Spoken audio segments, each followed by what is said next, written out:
Hello, everyone. My name is Lisa Bailey, and I am a communications consultant with the Pan American Health Organization. We're really happy that you have taken the time to join us for this mini virtual workshop on acceptance and uptake of vaccination, vaccine safety, and other issues. Now, this 2-hour session is designed for Ministry of Health communication teams at the national, regional, and also local levels.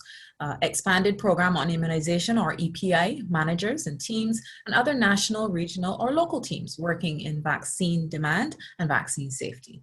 Now, we know that immunization programs are managing various challenges right now in the current context of COVID-19 vaccination. There are safety concerns, there's certainly politicization, equity, delivery challenges, and of course, misinformation. And these issues may be impacting vaccine rollouts and generating and sustaining demand. So we'll be discussing the latest evidence on how to assess and address the behavioral and social drivers of vaccination and present some guidance to you on how you can operationalize tools and implement vaccine demand generation. So today we have Dr. Cuauhtemoc Ruiz Matas. He's Chief Comprehensive Family Immunization at PAHO WHO. We have Lisa Menning, Team Lead at WHO Headquarters, and Lauren Volanovic, Communication Specialist at PAHO WHO. And we also have an example from Colombia, and that will be brought to you from Karen Gonzalez. She's Communication Specialist from the PWR, that's the PAHO WHO representative in Colombia. And Hugo Arevalo, he is Communications and Press Advisor to the Office of the Ministry of Health and Social Protection of Colombia. And of course, we want to have time to talk with you and answer your questions. And we really want you to be involved. So please use the Q&A and we will try to answer all of your questions. We'll also be offering simultaneous translation into English, Spanish, Portuguese, and French, and they are available by clicking on the globe. So we have some instructions here for you on screen. So if you need to ask a question, please use the Q&A. We won't be operationalizing the microphones today, but feel free to use that Q&A. And if you need translation, just look down to the bottom of the screen, look for the little globe, and choose the language that you would like to monitor. So, of course, now it's time for us to get started. And before we get into the workshop, we're going to have a welcome by Dr. Ruiz Matas, Chief Comprehensive Family Immunization at PAHO WHO. Cuauhtemoc, over to you. Thank you, Lisa. Muy buenos días a todas y a todos. Good morning to everyone. Ok, entiendo entonces que debo cambiar al canal de español. Okay. I see I need to change channels, says Dr. Ruiz Matos. Good morning to everyone.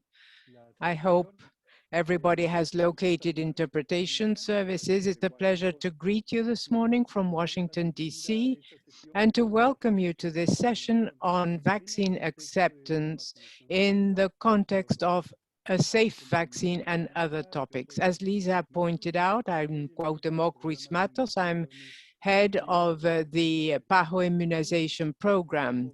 And I'd like to thank you all for your presence today, and also thank you to those who will be watching the recording later. When working in rollout COVID-19 vaccines, and in general, all the vaccines available to us as part as the regular immunization program, it's important to consider, as you're well aware, in addition to regulatory matters or cold chain or even information systems, it's always important to bear in mind everything having to do to vaccine demand, thus ensuring that those populations to be vaccinated accept the vaccines, having all the information available to them. To achieve this, as you well know, based on your own experience, it is not sufficient to just have a poster with a message indicating dates and times for vaccination and just wait for people to arrive when they should be going to your place. Today, when we talk about the introduction of new vaccines, in particular, such as the COVID-19 vaccine, It is this introduction, this use of new vaccines that needs to be supported because there are so many doubts and questions among the population as well as healthcare workers. But furthermore, we are in a context where, unfortunately, the pandemic has been politicized. And there are issues of equity, plus there's a lot of information, rumors, disinformation that make part of this that we're now calling an infodemic. These are topics that are always present and we need to confront them. What has to be done under these circumstances is work to understand what people think, feel, and do when it comes to vaccination, and then use this information to develop strategies to ensure that vaccines are accepted and used. This can be done through tools such as surveys, interviews, and related elements to gather data, providing us a vision about factors that influence the decision of individuals to be vaccinated or not. So at this time, when we've got the COVID-19 vaccine, this becomes increasingly important. The activities of social awareness and gathering data and looking at social events will strengthen the design, application, and evaluation of specific national strategies needed to generate and maintain demand for the vaccine, and in particular today, to use and avail oneself of the COVID-19 vaccine. Although it's important to have attitudes and motivations for immunization, it is also critical to support healthcare workers in their key role as advocates and sponsors for vaccination. Healthcare workers are the most reliable source of information relating to vaccination and the recommendations to become vaccinated at the level of communities.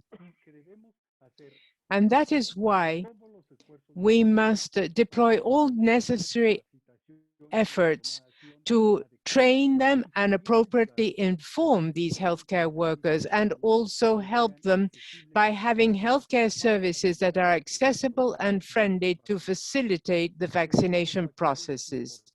These are important factors also when we talk about demand and vaccine acceptance. So once again, thank you very much for your time, for your participation, and let me repeat that we are here to support you at all times in this important task that we have ahead of us. Let me now return the floor to our moderator, Lisa Bailey. Lisa, please go ahead. Thank you so much, Dr. Reyes-Matos, for those warm words of welcome and indeed drawing attention to why we're here today. I work in communications, and it's true. We cannot rely on communications alone to create that demand that we're hoping, especially with the COVID-19 vaccine. So we're going to jump straight into session one.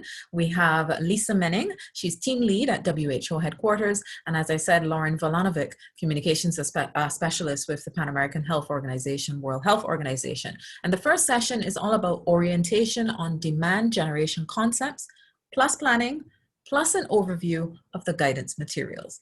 Lisa and Lauren, over to you. Thanks so much, Lisa. And thank you very much for the opportunity from PAHO to join this important session today.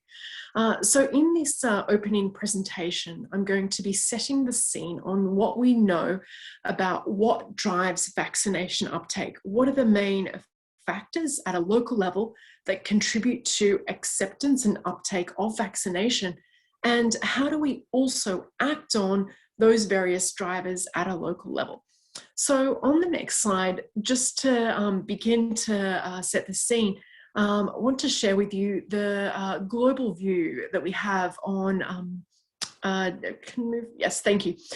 So here's just generally, when we look at the trend on vaccination uptake of DTP-containing vaccines at a global level, looking at the data that was available until the start of this year, we've seen that generally there's been a plateauing of vaccination coverage generally. And of course, this hides various differences between countries and regions, but this means that we have needed increasingly to take a closer look at how people behave and how people think and feel about vaccination to be able to design and evaluate specific tailored and targeted strategies. So already in recent years, there's been an increasing attention on really thinking about the social and behavioral factors that shape uptake. And on the next slide, as we've started to develop a better understanding of these various factors, there's been various assumptions made about what these factors are, and in particular, the role of anti-vaccination groups and misinformation and rumors and even just generally the role of information and communication as that contributes to shaping acceptance and uptake. So typically there's been narratives and conversations that we've heard that really attribute coverage to acceptance, and that being driven purely by communications and information. And as we've taken a closer look at the evidence in recent years, the picture has proven to be much more complex, and there are many other factors that play into these considerations. So now on the next slide, taking a closer look at these drivers for COVID vaccines specifically, we know that increasingly we're in a very challenging situation for COVID vaccines. And on the next slide, we illustrate the many different factors that are shaping vaccination uptake for COVID. And many of these factors that are illustrated here, the visibility, the severity of COVID disease, the importance of getting vaccinated, the new target populations, the questions around all of the different vaccines and the development timelines, and how it's happened so quickly that we've had these vaccines developed and made available in record time. There's also a lot of questions about now the adverse events that we're seeing for some of these new vaccines. And playing into this, there's a lot of still demand for the vaccines. There's a lot of concerns about how the vaccines are being distributed between countries and within countries. And into the mix, there are various anti-vaccination groups that are also thinking about how they might exploit this situation. And so many of these factors that are outlined here both work in our favor to create demand for vaccines, but many of these factors also need to be managed very carefully because they can contribute to a very challenging context for achieving high coverage ultimately. So how does this all come together when we think about all of the various drivers that we need to be thinking about specifically? On the next slide, we illustrate a framework or a model that's being developed based on a review of the evidence that outlines the four main drivers that contribute to vaccination uptake. And to summarize, they are what people think and feel. So typically attitudes and confidence. We've got social processes, which are the social influences that happen within a family or within a community that are contributed by, for example, people's religious leaders or other traditional local leaders. And these typically contribute to shaping people's motivations or willingness to get vaccinated. And then that can be acted on by how easy or convenient it is to get vaccinated. These practical and logistical factors that really happen mainly at the point of contact with vaccination services. And this framework was developed thanks to an expert working group that we have been working with over the last 3 years at a global level. And many of our global partners are also involved here. So on the next slide, this model unpacks into more detail on each of the different constructs and domains that contribute to vaccination, and some of these are specific to health workers. So for COVID vaccines, we know the main target populations are both adults and health workers or frontline workers. And particularly for health workers, there are some factors here that are very unique in relation to what drives their vaccination.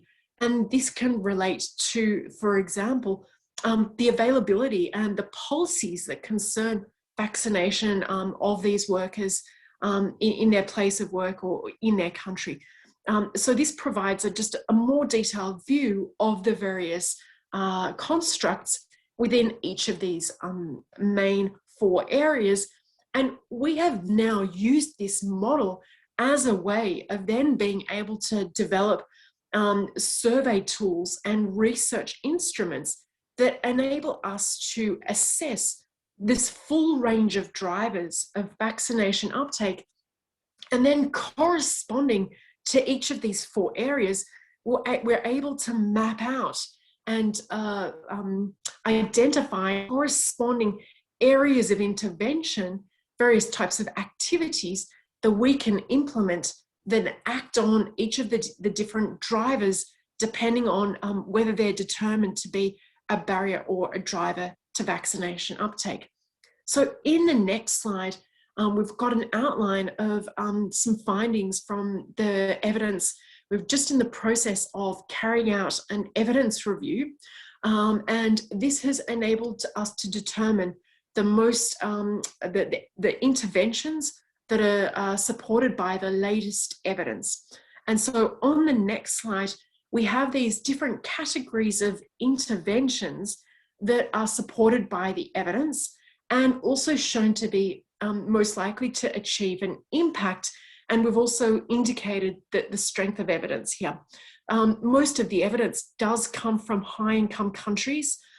So as we package this and make this available with some guidance to programs, we'll be defining these different categories of intervention and also putting information and recommendations around what these interventions exactly consist of and how to implement them.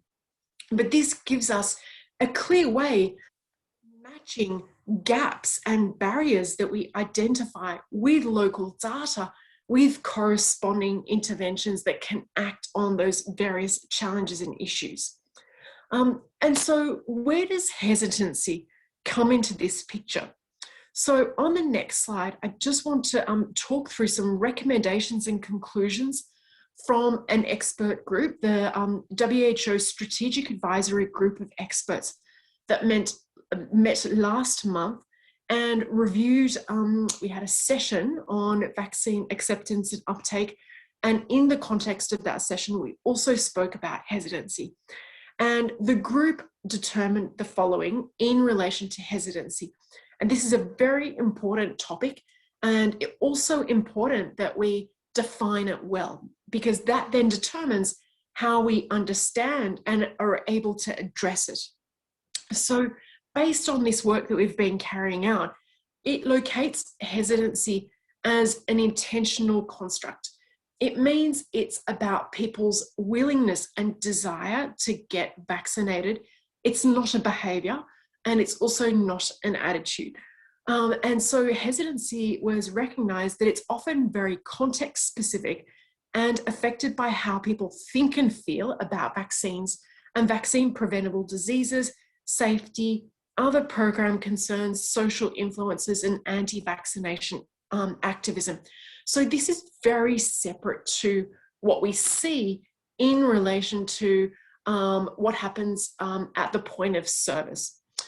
So they went further to say that hesitancy is often assumed to be a reason for poor uptake, but when we actually take a closer look at what's underlying hesitancy, what are the core factors or the root causes of hesitancy, we're actually able to see that we can explain under-vaccination more related to the accessibility and availability and quality of services.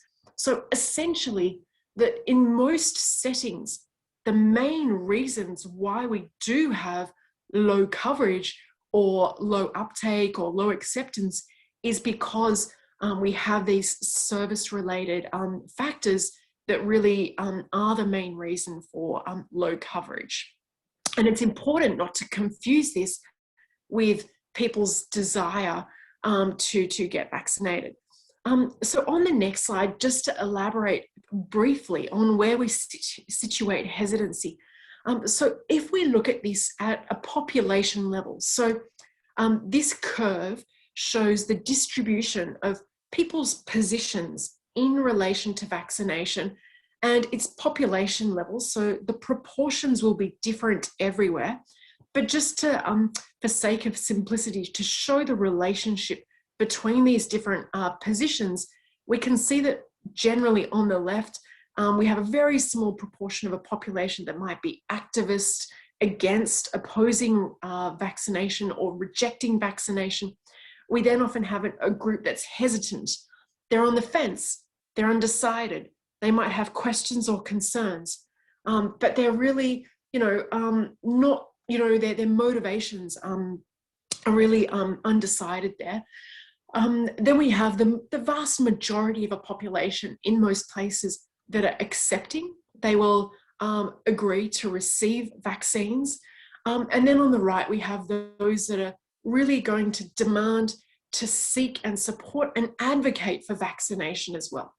So when we realize that there's, that through our data, when we've carried out our diagnosis of how people think and feel and all of these barriers related to vaccination, when we identify a population that is hesitant or has low motivation towards vaccination, what do we do? So we start by listening. We gather more information to really understand why they feel this way. And we ask more questions, and sometimes we need to acknowledge and respond to how they feel as well, to affirm certain things and to recognize that we have heard how they feel. And from there, we respond and engage with tailored and targeted information or other strategies that really helps to bring them more towards vaccination. So there's a lot more to be said about how to do this, but that's a summary of where hesitancy can be situated and how we respond at a local level. Now, on the next slide, what about misinformation? So what happens when there's misinformation and rumors and myths that come into the question? Now, we also need further information. We need more data to fully understand what's happening. We need to understand if it's actually affecting behavior. Is it actually shaping people's acceptance and behaviors and uptake towards vaccination? Is it really affecting people's willingness to go and reach out to their service provider, go and visit their health center and have a conversation and plan to get their kids vaccinated or to vaccinate themselves? So we think about, is it actually impacting those behaviors? Is it gaining traction? How far is the misinformation spreading? And are people actually paying attention to it? What's the actual level of exposure? Sometimes we need to measure exposure differently to just volume of misinformation that's just out there being shared. And once we know what the topics are and how widely they're being shared, and actually if people are responding to it, we then need to start responding and anticipating and closing these information gaps in a very proactive way. And it's about communicating early with factual, correct information to fill these gaps before people start to make assumptions and try to answer these questions themselves. And it's not just the message and the content that's important, but also who we communicate through.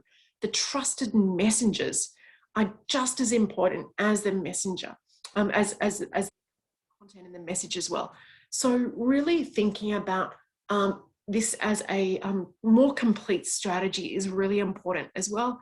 And the last quick point to make is to reinforce the fact that we should not be entering into debates and directly opposing some of the misinformation and myths as well. So we should not be adding oxygen and not feeding the trolls. So really, a lot of these people who are deliberately spreading misinformation might have a vested interest there, and they're looking for attention or other factors that really shape into what they're doing. So it's really important not to acknowledge or respond to them, because they're really looking for that as well. So there's a lot more to be said on this, and we've referenced a couple of guides there that could be useful. So just to lastly summarize, to say that we know a lot now about the full range of factors that shape vaccination uptake. And we know it's very important to have that local data and to think about really, for certain population groups, what are those drivers and what are the barriers that contribute to confidence and acceptance and uptake. And once we have that local data, we're able to respond with tailored and targeted solutions that really truly map and correspond to the gaps and the challenges that are being seen. And that enables us to also respond with appropriate solutions, but we're also then able to measure and monitor and correctly evaluate how impactful those solutions are that we're implementing in response as well. So we'll talk about this in a little more detail later in the session, but for now, I'll leave it there and hand back to our facilitators. Thank you very, very much.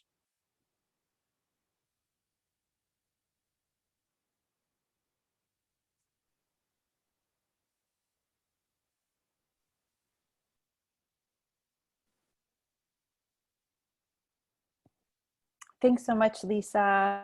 I think I'll just jump right into the next presentation. So if we could have that up, please.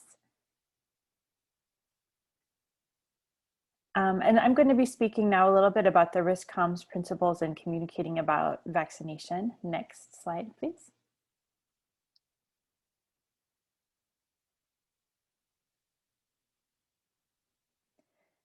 And so I want to start by returning a little bit to this slide that Lisa had showed in her presentation just now. And I know that communicating about vaccines and vaccination right now is extremely challenging. In addition to all the factors that you see here that Lisa just talked about, we can also make three kind of general statements about why communicating is so complex right now. First of all, there is still a lot that we don't know about COVID vaccines. How many are we going to need boosters? How long do they work for? What is their overall efficacy in populations? Two, the situation is constantly changing, whether it's data that might help us answer some of these questions that are still unknowns, issues about availability, questions like that. And also third, there's just such a hunger for information. There's everything in the context of the infodemic where there's so much information available to people that's true and false, and it's just overwhelming sometimes. And so understanding that, we know that as communications professionals and for people working in immunization programs, it's a lot going on right now. But however, even in this context, we have to remember that we know it works when it comes to communicating in these situations. Next slide, please.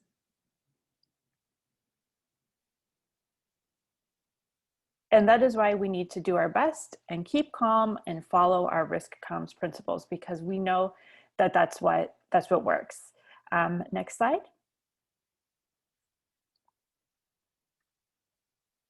Yeah, okay, there we go. So why is this important? Well, with any event that could be a potential disruption to the immunization program, think of the slide I just showed you, there are important risks and opportunities. On one hand, if an event is mishandled, public trust in the immunization program could be broken or damaged. On the other hand, situations that are handled well can build the public's trust and earn that confidence. So in any such event, we have that opportunity to build trust. We have the opportunity to reassure the public about the immunization program, to promote public accountability, and to share reliable, trustworthy information. And we can put this into practice with the principles that you see along that circle there, right? So we want to be timely. We want to be the first to communicate if something happens, because people tend to remember the first thing that they hear during a crisis. We always want to make sure that we're sharing correct information and from a credible source that the audience finds trustworthy. That's what Lisa was just talking about, right? Having the person who's delivering the message is just as important as the message itself. We want to be empathetic and respectful, understanding. Again, we see the audience, we understand what their concerns are, we're listening to them. We understand that, when things go wrong or when, scary news is out there, people might feel worried or concerned or scared, and that's normal and that's okay. And so we need to be empathetic with that. We want our communication to be accessible, which means that the audience should understand it. That means it should be culturally appropriate, linguistically appropriate. If we're talking about populations that speak different languages, the language shouldn't be too technical. It needs to make sense to our audiences. And we want all of this to be coordinated with our partners so everyone's on the same page at the same time. Next slide, please.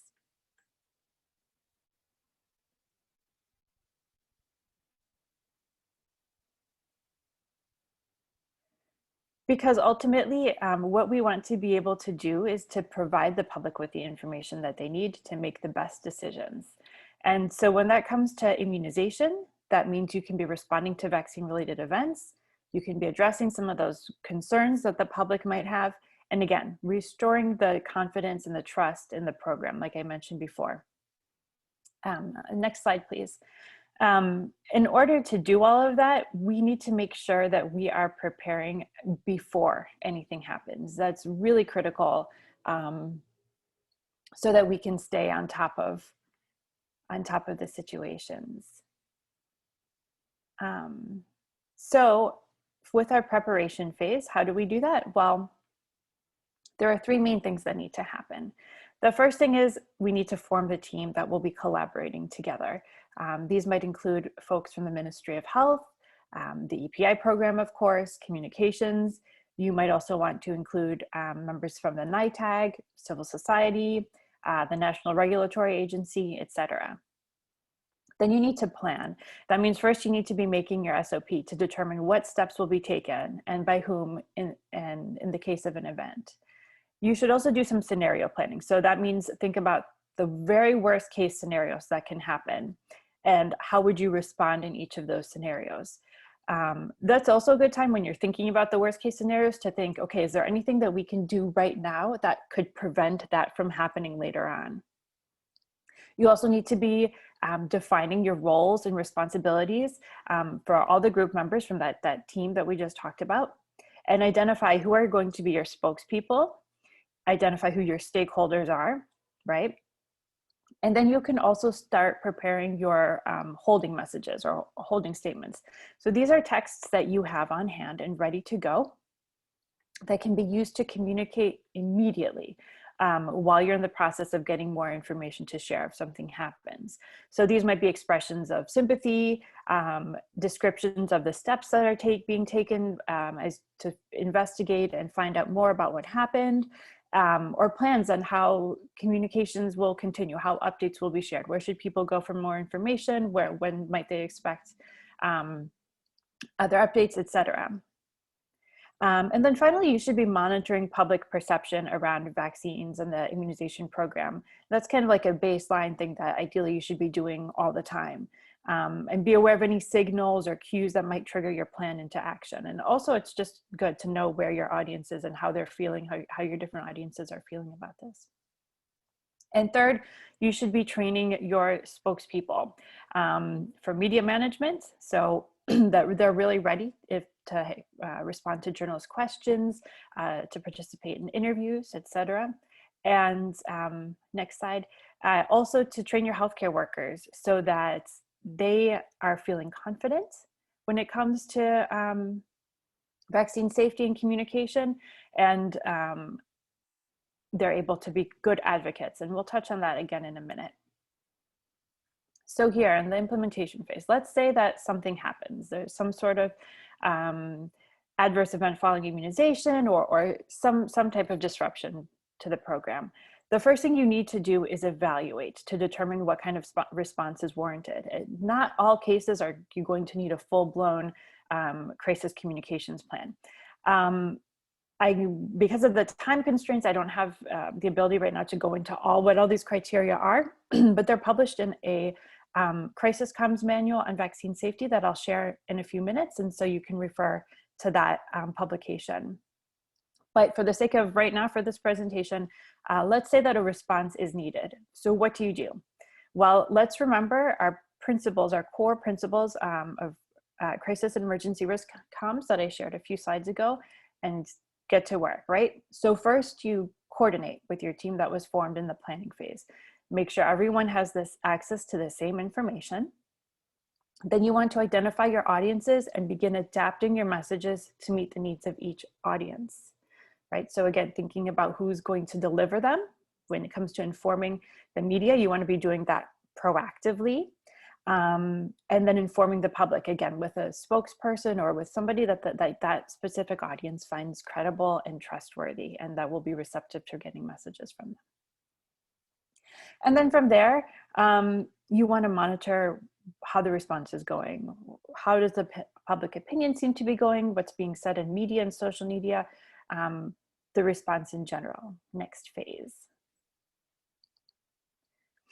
And then here we talk about the evaluation phase. So once the event is over and you kind of have a chance to step back and see and think about how everything went. How was the team working together? What changes need to be made there? How was the relationship with the public? Thinking about what went really well, and then maybe where is there some room for improvement for next time? And then you revise and you adjust your plan as needed. So next slide again, thanks. I mentioned before healthcare workers, at least I already did talk about healthcare workers and again, why they're so important. So I wanted to return to that for a second here. They are absolutely critical when it comes to communication related to vaccination and vaccine safety. And first, that's because in most cases, they're the most trusted source of information on vaccination in their communities. And we know that a recommendation from a healthcare worker to get vaccinated goes a really long way with patients. Also, because in the context right now of COVID-19 vaccination, healthcare workers are among the first to be vaccinated against COVID-19. So we also need to recognize that healthcare workers are human beings, and that means that they can also be exposed to misinformation or questions or doubts about vaccines. And we know that this, has the potential to impact their uptake as well. So that's why we recommend designing specific targeted communications to healthcare workers so that their confidence is built in immunization. And also why it's a good idea to train them on interpersonal communication when it comes to vaccine safety. So they can communicate, they can respond to questions from their patients and be really good health advocates for immunization. Next slide, please. And so as in summary, how can we be proactive with our risk management here? First of all, going through the steps that we just talked about, preparing and planning. We should have plans and processes in place so that we can coordinate, communicate, and engage. Remember that when events or crises are handled well by employing those principles that we mentioned earlier, we can preserve and even gain the public's trust. Second, we can be building resiliency across our programs by engaging with different audiences, including at the local level. That's really important, and building a strong base of trust in the immunizations program now. And so there's an ongoing understanding of why immunization is so important, what the benefits of immunization are in our general public. And so that way, if something happens, they've already got this strong base. And at all times, we need to be listening so that we can understand our audiences and make adjustments as we need. The next slide. is just a thank you slide. And I think what I can do, we'll take a look. There's no questions or answers, or no questions right now. So maybe I'll just keep on going into the next presentation then, if that works. So could I have the next slide, please? Thank you. Okay, next slide. So here I'm going to be talking about some of the tools that we have available for planning and implementing. You've already heard from us why this is so important, why it's important to measure behavioral and social drivers of vaccination, and how this can strengthen our programs, our immunization programs. And you also just heard me, excuse me, you also just heard me talk about some of the principles of crisis and emergency risk communications and how these can be used for building trust in the immunizations program. So let's take a look now at some of the tools that are available to help you do this so that you can plan your interventions based using a solid evidence base, implement them, and then evaluate and adjust as needed. I'm going to start by sharing some materials from the WHO demand package. These are all available right now on the WHO website in English, and they've all been translated into Spanish, French, and Portuguese. They're in the process of uploading these translations to the web. So if they're not available right now, please continue to check back. We're going to share links to where the documents will be uploaded when they're 100% finalized with everyone who registered for this session today. So please, we thank you for your patience with this. We will have them in all 4 PAHO languages very soon. So as you can see here on this slide, there are 4 main materials in this specific package, including tools, frameworks, and guidance for collecting social data, planning the interventions, and working with communities. Next slide. So here we can take a look at what these are in a little bit more detail. The first material is called Data for Action, Achieving High Uptake for COVID-19 Vaccines. There it is. The audience this is for program managers, health authorities working at different levels, researchers, and this document is super great. It contains a set of tools. There are surveys and interview guides that can be geared at adults and the general populations, or specific tools for healthcare workers to get data on the drivers and barriers to COVID-19 vaccine uptake. And then with this data, programs can design, target, and evaluate their interventions. So the document also offers information on the strength of evidence for different interventions as they're related to the knowledge and attitudes, vaccination intent, and vaccine uptake based on the findings of your data. So that's super interesting. It's almost like a menu where you can see what the different interventions are and what the evidence is. The data can also be used to look at trends over time. Next slide. Especially if you are able to repeat surveys or repeat interviews, focus groups. And so why is this important? Well, first of all, it helps us to understand the big picture of behavioral and social data, or drivers of uptake at the global level. But it also really allows you to enter and see like the details at the local level where you're going to be really trying to influence that uptake. Secondly, it helps immunization programs to assess and address under-vaccination. And that will help us have equitable, sustainable solutions that are evidence-based, which is fantastic, right? And third, it allows us to put the communities at the heart of planning and programs.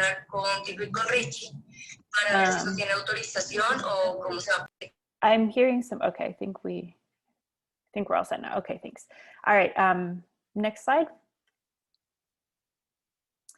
And here we have acceptance and demand for COVID-19 vaccines, and then also an accompanying demand planning tool. This is for program managers and health authorities at different levels, and it's got an outline of activities that countries should consider when they're introducing COVID-19 vaccines. These can be around social listening, mass media plans, crisis comms, work with different stakeholders, trainings, things like that. And all of these can be adapted. You can add to them. You could adjust them according to local or national context. There's a lot of flexibility there. It's a good source of ideas to get the ball rolling though. And then, as I mentioned, there's also a tool and a template that includes examples of activities for different audiences. And what you can do is you can fill this out with corresponding budget and timeline information. So this is a very practical tool. Next slide, please. We also have this community assessment tool. This is for national and subnational health authorities, COVID-19 incident management teams, facilities or services. And this is to be used to do rapid assessments of community health needs and perceptions around essential services during the pandemic. So this isn't specific for COVID-19 vaccination. It's essential services in general, but there is a section in the questionnaire that includes attitudes toward COVID-19 vaccines. So this is something that you could, take pieces of, again, adjust, adapt as needed. And the other thing that I want to note about this tool is that it's intended to be used with people who can represent community perspectives. So this isn't something that you would want to, do this survey with, a random person you find walking down the street. This is more for your community leaders, representatives of local NGOs, health committees, healthcare workers, people who have that connection with the general public. Next slide. We also have a document that's geared specifically toward communities when it comes to COVID-19 vaccines. This is a document that can be used to build trust with communities. There's tips, there's discussion points for engaging with different key populations and in different communities, on the different sorts of issues that you might expect to come up, and then in different manners using or different approaches. Next slide. I also want to mention quickly that the Collective Services website, and that you can see the URL right there. There's tools, additional tools besides the ones that I just showed. There's examples of questions for surveys. There's publications from members of the Collective Service, so IFRC, UNICEF, again, the ones I just showed. Unfortunately, most of these are just available in English, but it still could be a good base to get an idea of things. Next slide, please. One of the tools that we do have that's available in Spanish, French, and English is this 10 Steps to Community Readiness. And again, so this is a document in and of itself that you can check out. But then if you go to the website at the URL listed there, there's a breakdown of tools that are available, including separate tools related to vaccine rollout for each of the 10 steps.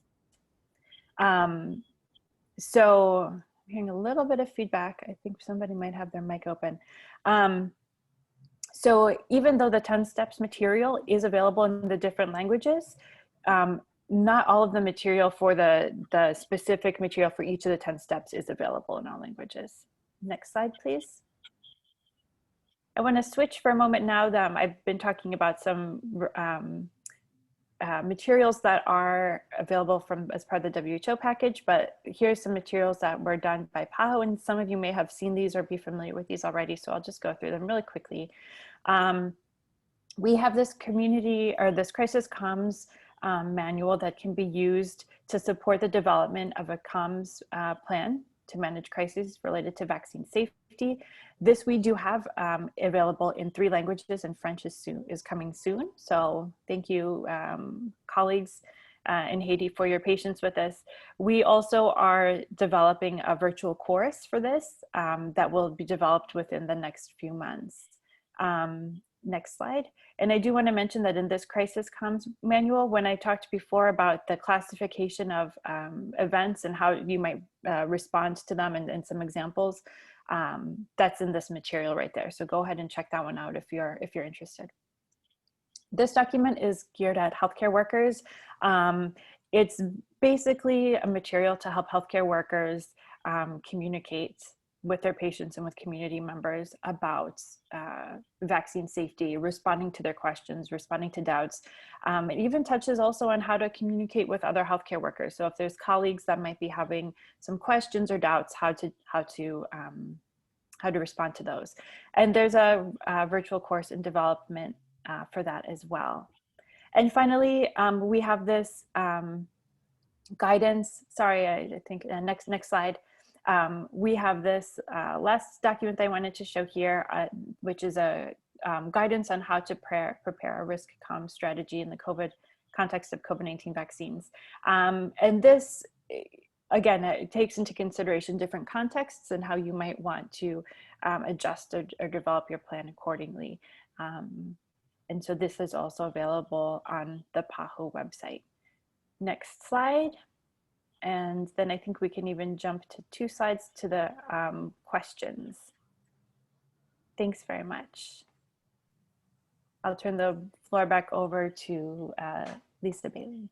Thank you, Lauren. That was quite a lot. I know that you're thinking there are lots of questions in your head, but we need you to put them in the Q&A box. So far, there's just one question. I have tons of questions. If I need to get the ball rolling, I certainly can.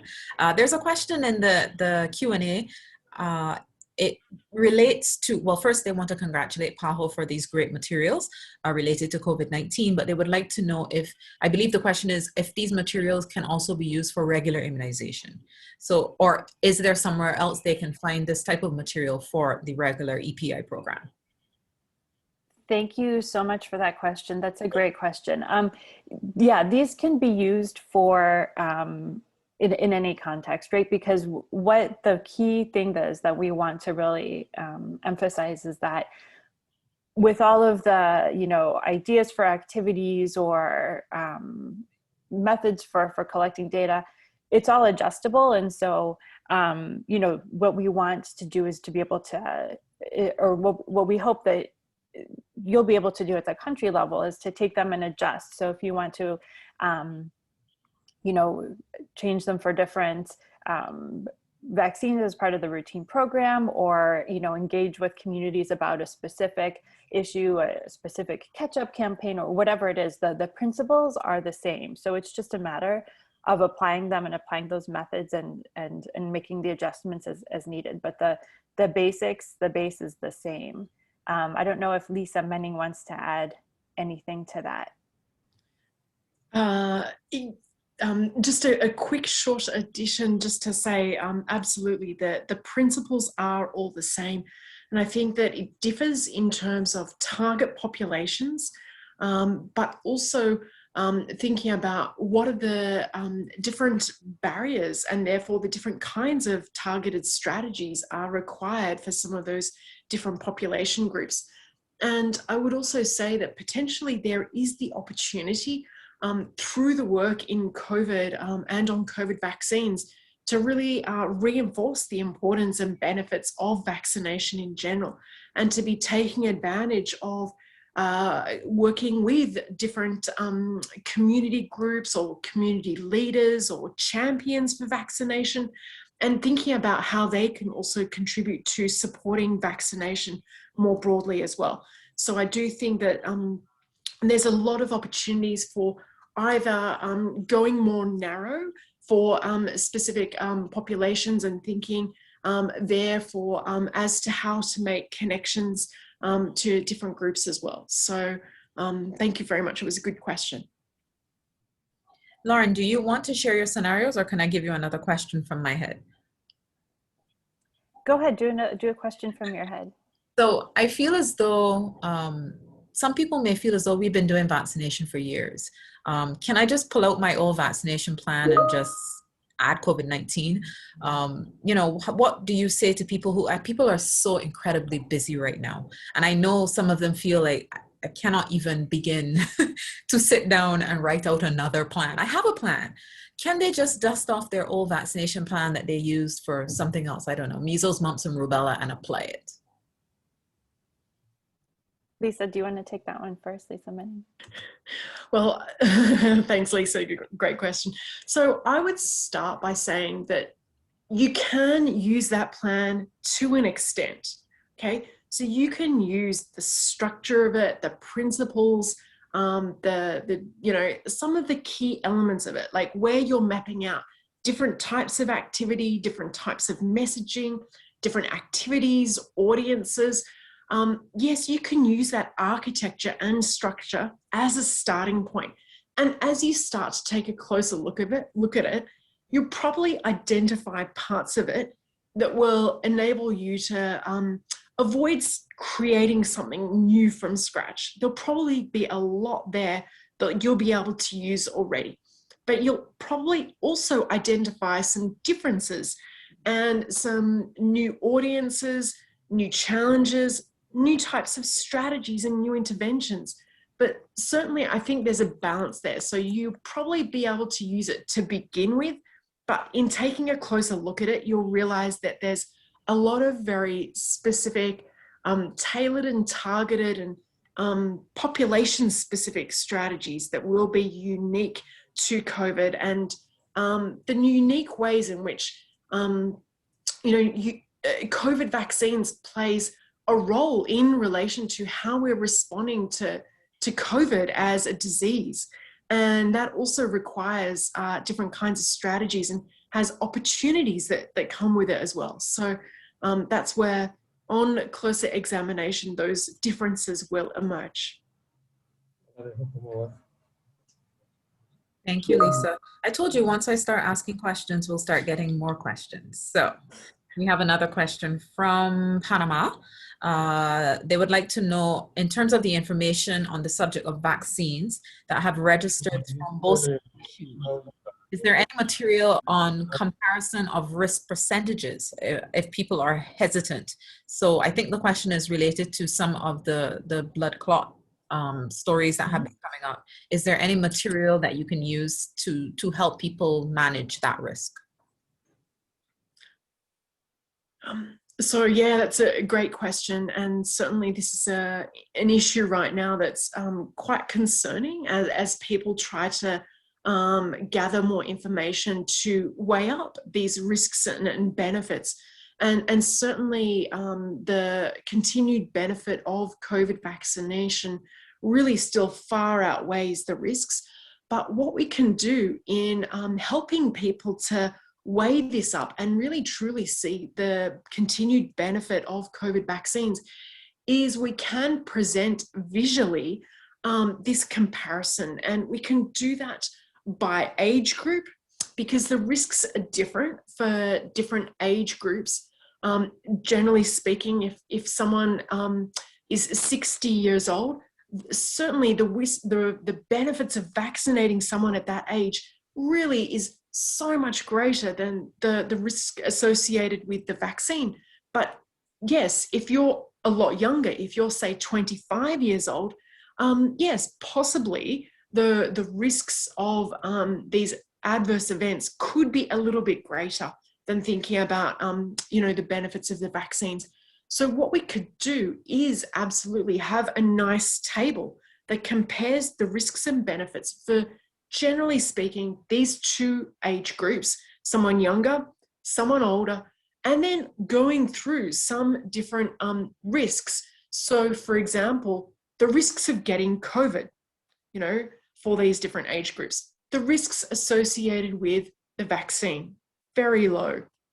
But then also being able to help someone relate to the comparison, compare it to something like the risks of getting injured in a vehicle accident, or the risks of getting hit by lightning, for example. So these things people are more familiar with, and then they can see the comparison for these different risks and for the different age groups. And the numbers may vary per country because, of course, the risks of COVID and community transmission are different in different settings, and also some of the risks for these other comparator risks, like, risk of injury or risk of injury in a car accident. That's going to be context specific, but it still offers a good point of comparison at a general level that help people to really see the important benefits of these vaccines. Yes, it's all about managing risk and sharing information so people can make informed decisions.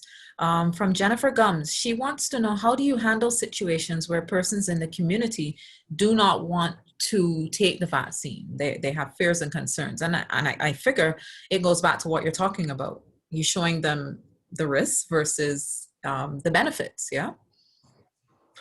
Yep, absolutely. And I think that when you're faced with someone who, you're a health worker, or even, someone in your family, your cousin or your aunt is saying, I'm really not sure about these vaccines. What do you think? I think it's really important before starting to correct them and say, well, of course the vaccines are great. Yes, you should definitely get vaccines. It's really tempting to do that. But the first response should be to say, okay, it's really normal to have some questions right now. What are your concerns? And really just take them through a conversation where you start to get a better understanding of what their questions are and really what's underlying it. And from there to acknowledge them and really just to say, okay, so I've heard that you're concerned about the vaccine ingredients, or I've heard you're concerned about the really fast timelines for the development of these vaccines. And then what you can do is either respond to those questions and share with them useful, accurate information, or you can point them towards reputable, accurate sources that you know that they will trust for the right information. So that's just a starting point as to how to approach that. I think it's also important not to get into a debate about it, not to argue. You really want to start to find common ground. Like at the end of the day, people are really just trying to do the best for themselves and, others around them. And they're just trying to, it's a really complex situation right now. There's a lot of new science, a lot of complex changing information. And this is really a very unique, overwhelming situation. So we want to do this in a supportive, respectful way. And I think that's at the heart of it. I think that was a really good answer to that question. We're going to wrap the questions soon just for this session. I have one more that I think is important because you did mention that it really depends on your country's situation. And sometimes if it's a big country, your community situation as well. The question is about, what do you do as it relates to younger persons in a country or a community where there's no local transmission, no positive cases, maybe just one death? What's the strategy to still get people to take the vaccine? Because the level of risk is a lot lower. The perceived level of risk is a lot lower. Yes. Either Lisa or Lauren. Yeah, great question too, because there are some lucky places on the world right now that have done a great job of minimizing community transmission. And so in considering whether to vaccinate, it's a very different equation. And I think that what we can say is that it's not always going to be like that. And that it's true that countries may need to open borders or ensure that, they have populations that are protected against COVID. So I think that there still is a strong argument to be made for protecting people everywhere against COVID with these vaccines, and that it's also not until people everywhere around the world are vaccinated until we are all safe. So, this is a very global world. People are moving around, and we certainly know that COVID is very contagious, but there's also potentially new variants emerging. And as these new variants emerge, it's still really important that we vaccinate as much as we can so that we prevent these new variants emerging, if that's going to be the case. So there's definitely a lot of important reasons why in these settings that we should be moving forward with vaccinating and trying to achieve high uptake. Absolutely. And I would say too, because in our experiences working within the region with PAHO, we have a Youth for Leaders group that has helped us with some messaging related to COVID in the past, and they've agreed to help us with messaging for COVID-19 vaccination, which is absolutely fabulous. But something that we've heard from them time and time again, and this is a wide range of young people that are working from different parts of the region with different backgrounds, and they have expressed so many times to us directly, and also to the regional advisor who leads this group at PAHO, that as young people, they often feel like their perspectives are not taken into consideration at all. They're just totally overlooked. They're told what to do. Everything is very prescriptive. Do this, don't do this. And their opinions, or their even just, how they would prefer to receive these prescriptions, what to do or not to do. None of it is taken into consideration. And so when they're given the opportunity to be engaged in the conversation, and they're asked, what do you think about this? What do you feel about this? What are the concerns, whatever. And, again, it goes back to these principles, right, of this type of communication, of, being empathetic with your audience, listening to them, engaging them. It's the same thing that when the young people are engaged, just like you would engage any other key population group, you can help and bring, build those bridges and engage them, and when they're involved in the message development too, that it's more likely to be resonating with that particular group. So more of the same in that regard, I would say. Okay, I know I said I'd only do that one, but there's one really good one from Haiti that I'd love to ask. And it's something I struggle with as well in terms of writing for COVID-19. You talked about not giving oxygen to misinformation, to myths. The question is, but do we remain silent when this information comes from a voice that has, rightly or wrongly, a strong listening audience, and it's perceived as credible, and its followers, just immediately believe it? How do you, in a strategic way, respond to misinformation? Yeah, great question. Go ahead. Yeah, thank you very much. So I do think that depending on the context and the topic, and what communications tools or platforms that we can use to respond, we definitely need to respond and make sure that there's correct information out there. So whilst we may not directly respond to this person, and we might not share a platform with that person. So just to make it explicit, this person might have their own TV channel where they're promoting this misinformation. We're not going to go, or they might have a radio show. We're not going to go and respond to this person on the same kind of platform, but what we will do is pay attention to what they're saying and the topics, and we will also pay attention to who their audience is, okay? And we will then use other types of platforms to promote accurate information that responds to the topics that are at hand. And we will then also think of other ways that we can reach the same audience, but in ways that not directly challenging and giving oxygen to this same person.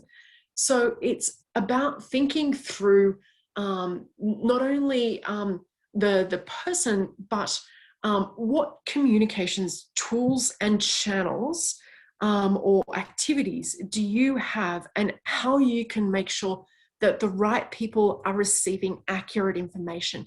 So there are ways to disseminate accurate information through many other channels that make sure that people are receiving accurate, reliable information, also from trusted sources, that is able to indirectly but still correct that misinformation that's being shared out there. I hope I answered that question well. Maybe Lauren has something to add there. I was just going to say, I went back, the Misinformation handbook is such a great resource, and I was just checking, but it's not available in French, unfortunately. It's available in so many languages. I thought for sure it was, but it looks like it's not right now. But that might be a page to bookmark. I can put it in the chat, because this debunking handbook is really it gives some good steps about how you can address misinformation, like a very practical, like step-by-step thing, like do this, then you do this, and if this is the result, then go here. Like it's very very practical. So I'll share that in the chat, and maybe just keep checking back to see, because it looks like they're working on translations in other languages now as we speak. Okay, Lauren, I think there's one that you can answer by typing when you get a chance. And the last one I think is from Elvis, is related to choosing your messenger. A lot of countries have been relying on policymakers, politicians, and they're asking about the importance of also having risk communication specialists and epidemiologists also being some of the persons who communicate this message. Would anyone like to comment on that? I mean, in a way, I'll take that as a comment.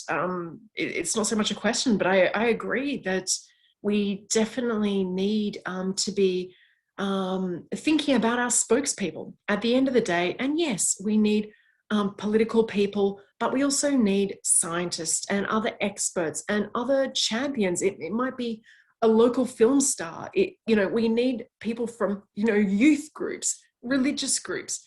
We need people from all of these different sectors of society to be speaking out about the importance of vaccination, and our programs should be mapping out and identifying those different people and figuring out also how we can equip them with the right information and tools to be spokespeople. But, at a general national level, where it's possible, we should definitely support political leaders to be standing side by side with trusted scientists who can speak for the science and the knowledge and the expertise around, vaccines and the recommendations, and to, in a reliable, respectful way, recommend vaccination and to explain why it's so important. So the more we can identify the right people in our communities who can share that information and play that role, I think that's really important. Great, thank you so much. So I think we've pretty much gotten all of those questions in. I think we can move into the next session, ladies. Agreed? Okay, who's going first on this one? I think that's me. Lisa's starting this one again, yeah. Yep. Okay. So we'll be talking about gathering and using data now for demand generation. Absolutely. Thank you very much, Lisa. So in the next short presentation, I'm going to go relatively quickly because we have a lot of this information in the guidance that Lauren pointed to. But what I'm going to do is just give us a quick flavor of how to be gathering and using local data to inform our planning. And in immunization programs now, and whether this is for COVID vaccines or for any other vaccine in our program, we now have the tools to be gathering data to inform the design and evaluation of our local strategies. And we can approach this in a very empirical, systematic, and methodological way so that we are very robust and thorough in the way that we respond to these different challenges and issues that we're facing.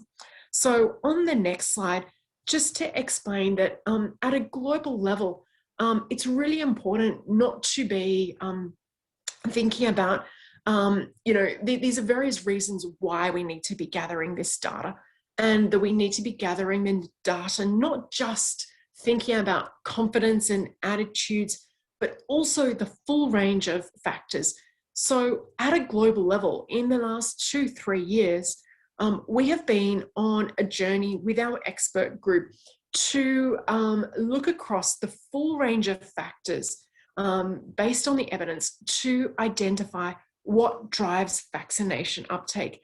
And we've developed these globally standardized tools because we realized that there was a gap in the resources and instruments available to help programs to be gathering this data. And when we had a look at the situation, we realized that there were certain tools being used in different places, but they were not validated, they were not standardized, They were not based on the latest evidence. They did not effectively enable us to manage or monitor trends across time, that we were looking perhaps just at knowledge and attitudes, but we're also not looking at the ways in which knowledge and attitudes had a relationship with how people interacted with services and how easy and convenient it was to get to their health centre. And we were also realising that people were not using data from start to finish. It was really being used in a systematic way to design and evaluate interventions so that there was a full cycle of data gathering and use and evaluation, and that being used iteratively, step by step, to then show how some of the interventions, some of the activities we were doing could be adjusted to continually improve and enhance our strategies.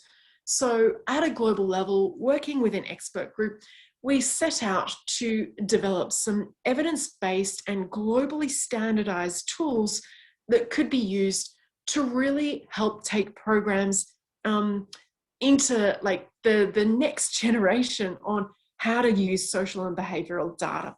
And on the next slide, please, just to reinforce this, the point that the tools need to be well designed, that when you're carrying out surveys and assessments and doing interviews and focus groups, the questions need to be really, really well designed, because the answers that you get will be as good as the questions that you ask. If you're carrying out a badly designed survey, you're not going to have good answers to your questions, and that data will be of limited value. So on the next slide, please, we have just a summary of the reasons and the objectives that we have in developing these globally standardized tools.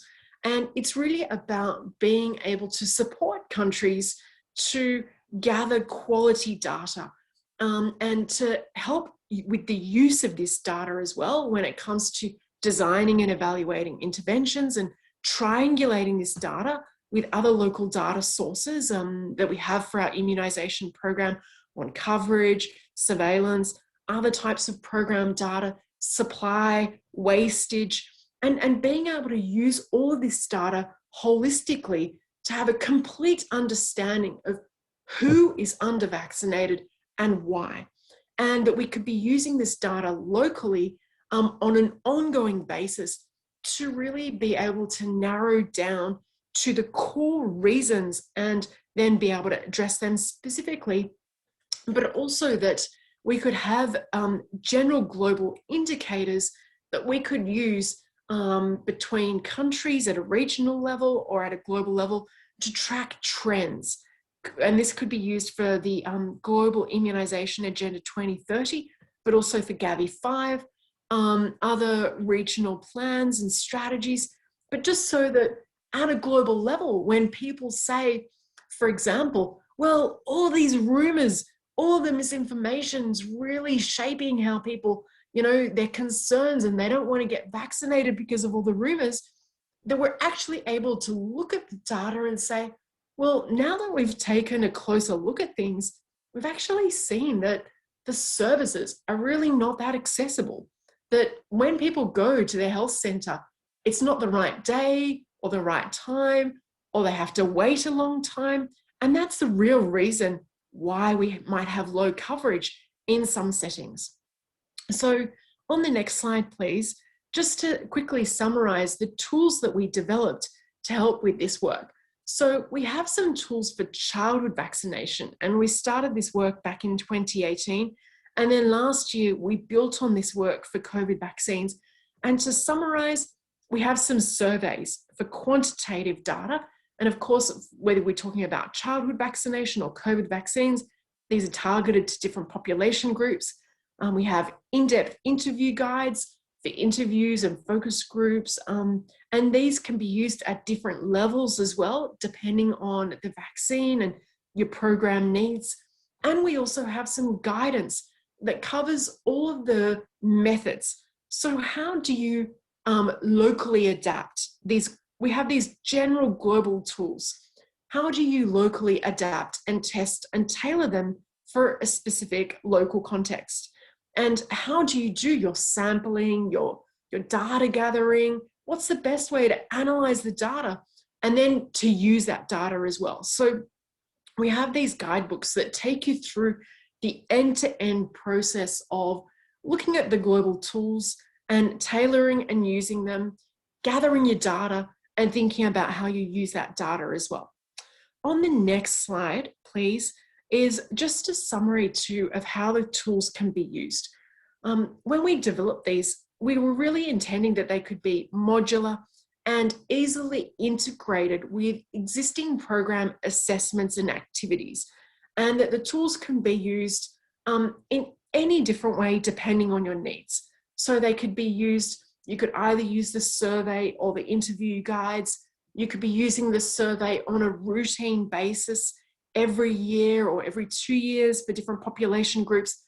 You could be taking some of the questions and integrating them into other assessments that you're carrying out in countries. So depending on your needs and what you have planned in terms of your program assessments and data collection activities, they could be adapted as needed. And for now, the tools are available just on paper, but we're also doing some work to develop digital versions of the tools, like using ODK, which is an open source digital platform, so that data could be gathered using different tools, notepads, etc., that can also automate the data analysis as well. And we're also developing, as I showed you earlier, different frameworks and matrices so that we can easily map from different findings to different areas of intervention. On the next slide is an example of one of a couple of the questions.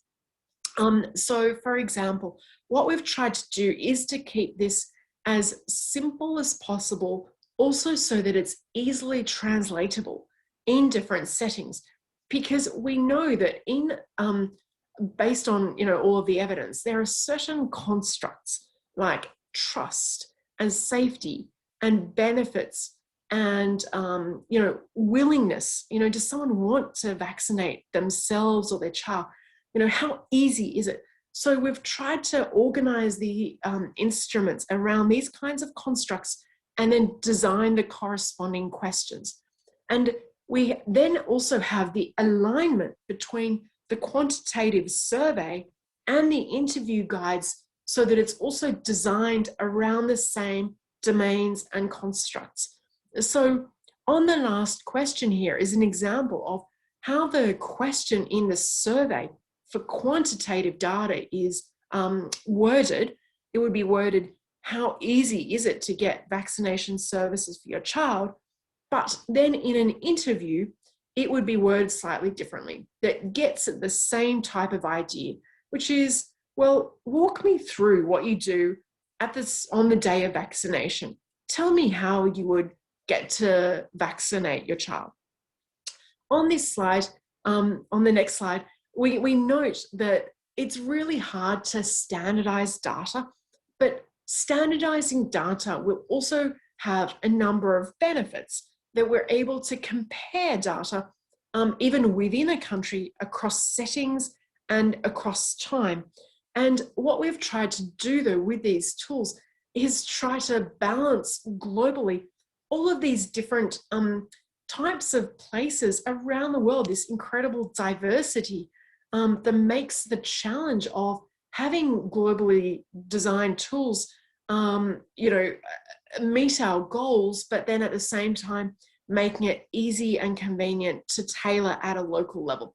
So these are just some of the things we've tried to balance out in developing the tools.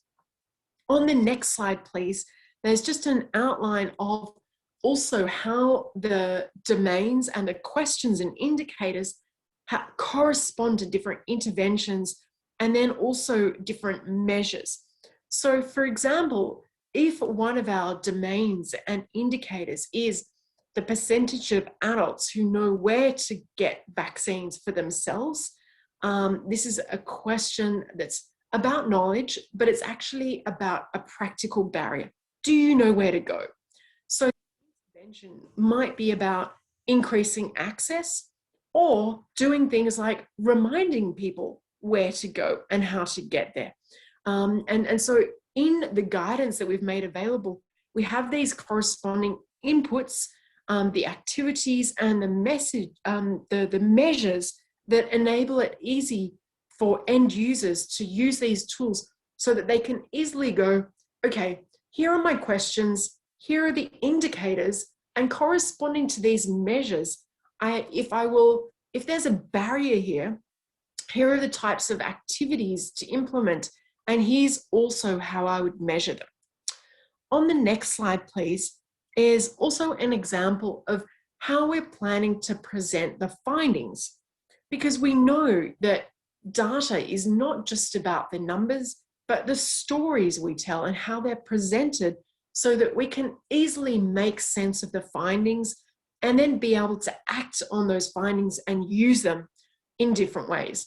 So here's just a couple of examples from two different separate other areas of health where we can see how there are compelling ways to be able to visualize the findings that also make it easy to use for program planning, but also in other ways, maybe for advocacy, for getting some funding for those activities as well. So this is work in progress too, to also have tools available that easily show the analysis and findings of the data.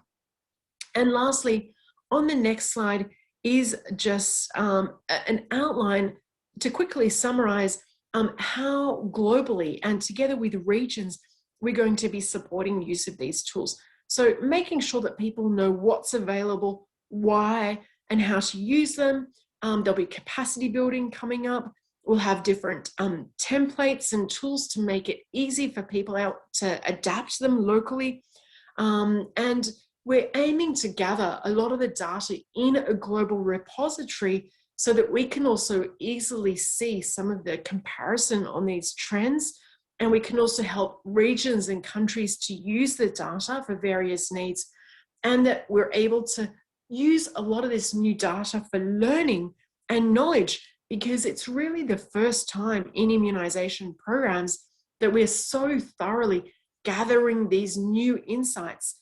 And we expect that it will reveal new ways of understanding what these challenges are and how to be able to address them in an effective way.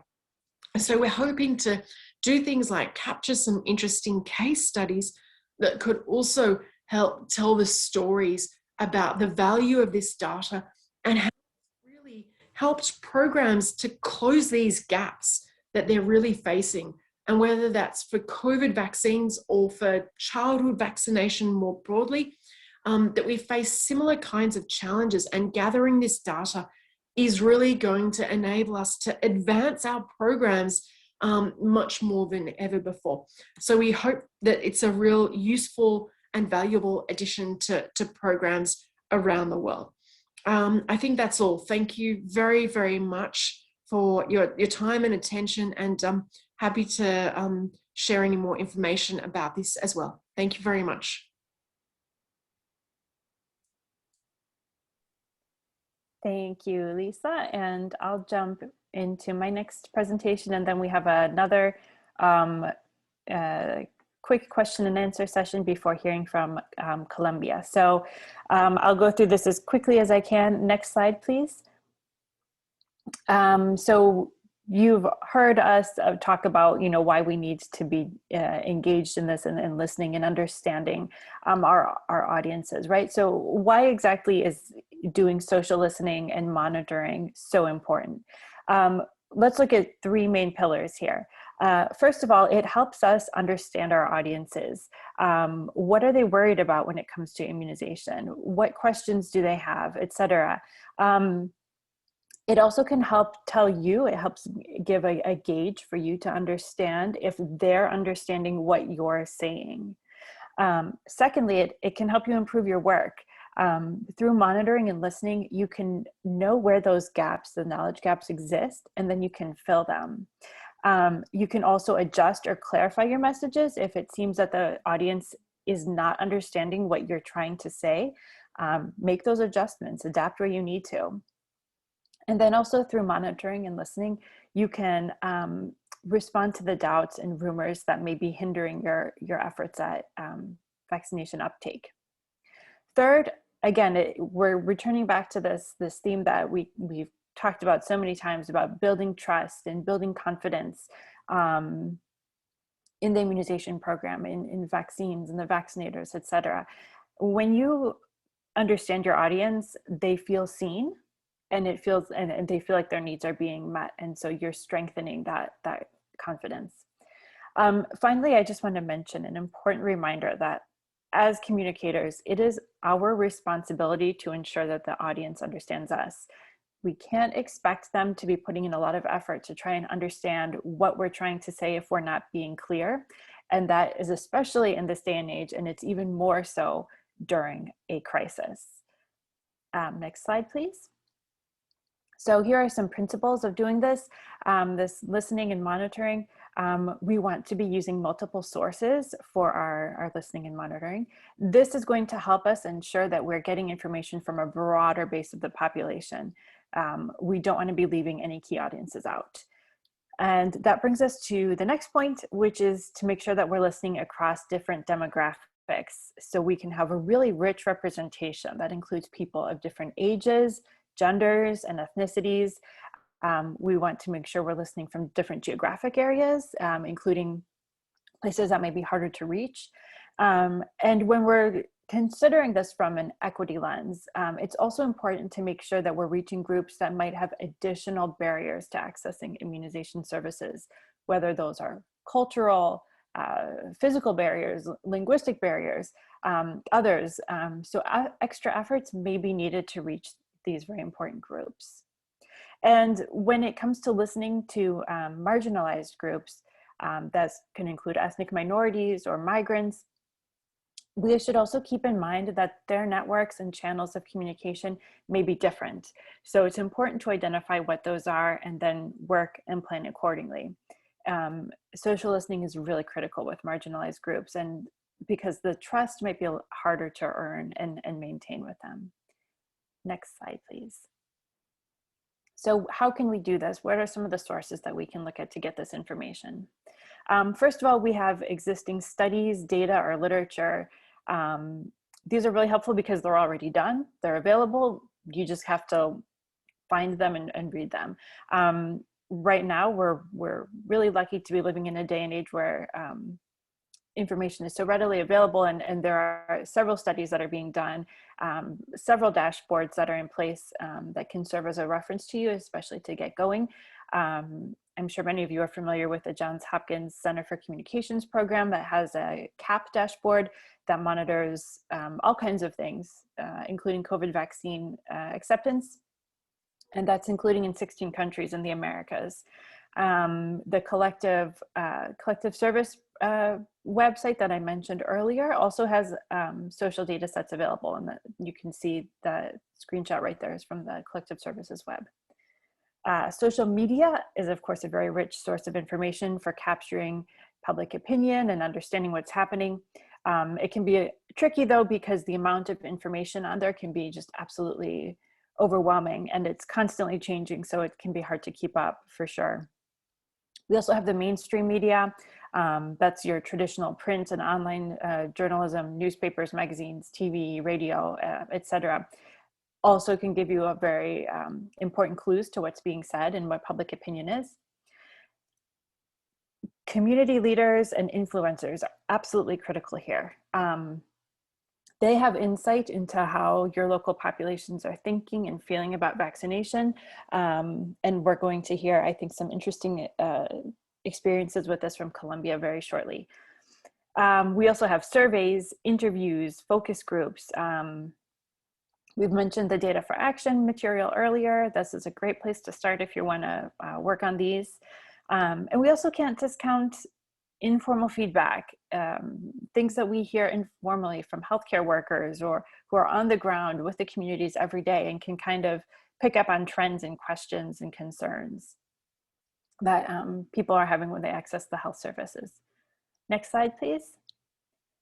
And here I just want to mention that this event is coming up. This is the 4th WHO Infodemic Management Conference, and it is geared at social listening in public health. And they're still ironing out the details when it comes to like the exact times of these sessions and what translations will be available, but for sure look into signing up for this so that you can have access to the materials and the recordings, even if you can't connect at the moment. And then the next 2 slides are just a thank you, and we can take some questions before hearing from Colombia. Thanks. Thank you, Lauren. Thank you, Lisa. There are a couple questions that I think were related to the last session, but I think we can link them to this session as well, because the question is about something that I have experienced in the Caribbean as well, where when we talk about the messenger you use for messages related to the COVID-19 vaccine, sometimes usually you can rely on artists to be a part of it. In the Caribbean, we have gotten a bit of a pushback where people felt as though if they were part of a campaign, it became political. So you were representing the government in the country and pushing something at someone that people perceived that people did not want to take then. So the question here is, how do you work around utilizing a spokesperson, be it an artist or whoever else, without politicizing your message? And of course, I think it can be linked to this session because you should be choosing your artist based on your data.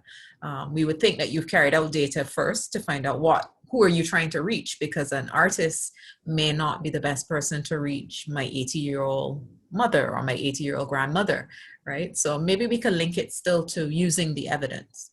Who wants to take this one? I will just offer a short response to begin and just say that it's about carrying out a mapping in your country of who's trusted, who's relatable, and thinking about diversity across different segments of society. So in some communities, those trusted and relatable people who can influence vaccination may vary. So it's just really important to, think about who people look towards and who will, help to guide their decision to vaccinate. And, that by doing such a mapping and thinking about who's trusted and relatable to different communities, that will lead us to identify people who could provide the role of these spokespeople or champions that are context specific. Lauren, did you want to add, or can we go to the next one? I think we can go to the next one in the interest of time. Sure, because we're running kind of short on time and we really want to get to our presenters. So the last one I see here is, there are actually 2 questions. When we communicate on the vaccine, how it's written, someone is speaking not in, English is not their first language, so I'm just trying to make sure I understand what they mean. We want healthcare workers. How do you help us in how we should communicate? In the context of vaccine, who is not responsible? All right, let me get back to that. Do you think you understand what they're asking? Yeah, because I think it's, I understand some French, and I think that it's kind of a translation of French to English in a way. So I think if it's about how do we communicate when the vaccine's not available, and how do we do that without losing trust in the program? Because yes, in some places there's more demand than supply. So how do we actually communicate about that? Because we do have target populations, and so we want to manage people's expectations about when the vaccines are available and who's eligible to begin with. So I think that there are some, transparent communications that really reinforce a lot of the principles that we've been outlining as well. But that needs to be transparent, and to think about, some of the timelines and, explain some of the complicated factors that are driving the availability of these vaccines right now. There are most countries around the world, there's short supply, and it's changing, and it's in places also a bit unreliable. So it's important just to really transparently say, here's what we know right now, but it's going to change, and we will keep you updated. And the other question is this communication plan not available. Right. If there's a plan, what Yeah.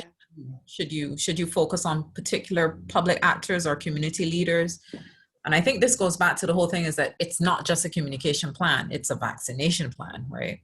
Yes, exactly. And we need to be thinking holistically about the community leaders, all these other actors, the influencers, the services, the health workers. The health workers is so absolutely central here as, people who are well connected and well trusted in the communities. So being comprehensive in how we approach it.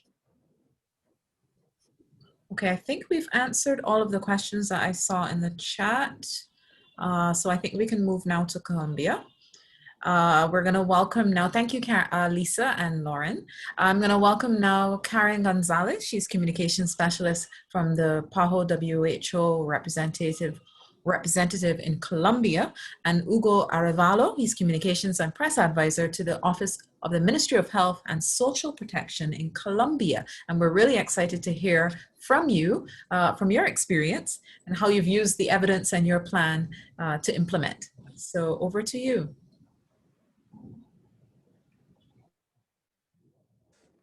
Okay, Lisa, muchas gracias. Muchas gracias también a Lauren, al doctor Cuauhtémoc por esta oportunidad para expresar nuestras experiencias que hemos tenido aquí en Colombia relacionadas con el manejo de la pandemia, específicamente en el tema de la vacunación. Basados en la capacidad sexta del Reglamento Sanitario Internacional, nuestros objetivos de comunicación han estado fundamentados en tres aspectos: el aspecto de la gestión, el aspecto de la educación y el aspecto del servicio a la ciudadanía. En la primera, la relacionada con gestión, visibilizamos las acciones llevadas a cabo por los diferentes actores del sector salud para lo que fue la adquisición, la distribución y la administración de las vacunas. Frente a la educación, creamos un ambiente de confianza entre la población para facilitar la aplicación de las vacunas, la aceptación de los criterios de priorización definidos para su administración. Y frente al servicio a la ciudadanía, garantizar información clara y oportuna para que los ciudadanos identifiquen a qué grupos priorizados están perteneciendo y conozcan los pasos para acceder a la vacuna. El plan táctico que llevamos a cabo para adelantar estos objetivos tuvo en cuenta que evidenciamos hasta qué punto la vacunación es una estrategia realista que trae más beneficios que riesgos. Reiteramos nosotros en que tenemos un portafolio ampliado de adquisición diversificado no ampliado, sino diversificado de vacunas para alcanzar. Perdón, Hugo. Disculpen, Sí. no están escuchando la interpretación al inglés. Quisiera llamar la atención de los Can intérpretes. the interpretation into English Ahora be sí, heard now? por favor, disculpen. Adelante. Ahí ya me escuchan. Yes, yes. Sí, ok. Go right ahead. ¿Iniciamos nuevamente o continuamos? Do you want me very quickly to start from the beginning, or should I That would go be from where we are? possible. If you could, that would be great. Thank you. Ok, listo. Entonces, como tenemos poco tiempo, Well, we have very little time available, so I will gloss through this. The risk communication strategies are based on the sixth international health regulation, and we look very specifically at the various elements: management, education, and service to the citizenship. Under management, we want to make our action visible so that all of the actors in the health sector are perceived and to understand what they're doing. We want to generate trust in the population in order to generate a greater uptake for the vaccines, and of course to follow the objectives that the administration has set forth. And used to the citizenship, we want our information to be timely, to be opportune, therefore, but very clear, so that this program can move forward as smoothly as possible. Our tactical strategy very much took into account that there are more benefits than risks involved, and we underscored that, so that we could reach more quickly the coverages that we were aiming for, and looking to see, for instance, what has occurred in Europe, drawing from their strengths. We have a track record. We have as a goal of vaccinating between now and December 35 million Colombians. And our priorities very much stress reduction of mortality and serious instances, serious cases. We have compensated our health personnel not only for risk of infection, but also the enormous deployment of effort that we know to be the case. So for risk and for hours spent. We understand that the most important element to stress here is one's own benefit in becoming vaccinated. And we have by now worldwide facts in support of that. We use inactivated viruses. We have viral proteins, and general tactics that have been used in immunization throughout immunization history. We have moved forward with more than 500 videos. We have more than 500 different spots that have been diffused on social networks, speaking of prevention, means of vaccination, and the various protocols that need to be understood and established, the strategic alliances that we have moved forward together with the private sector, and sensitization of public awareness, which was important to understand as best we could, not always easy. But as Dr. Cuauhtemoc had said when we first began our meeting today, the question of the vaccination has, like it or not, become very politicized. And it's important that in terms of access and distributions of the vaccine, that aspect of it be as much toned down as possible. And in terms of the risk communication, we have seen how important it has been to change our information protocols as necessary. And this was kicked off on the 16th of March 2020 in Colombia. And from then till now, we have had 4,500 cases this very year. We have dealt with 920. In addition, all of the strategies that we have marshaled have been replicated in more than 360 different communities, because our aim is to cover the entire country, every last, even most remote area of the country. We've had 16 press bulletins issued thus far.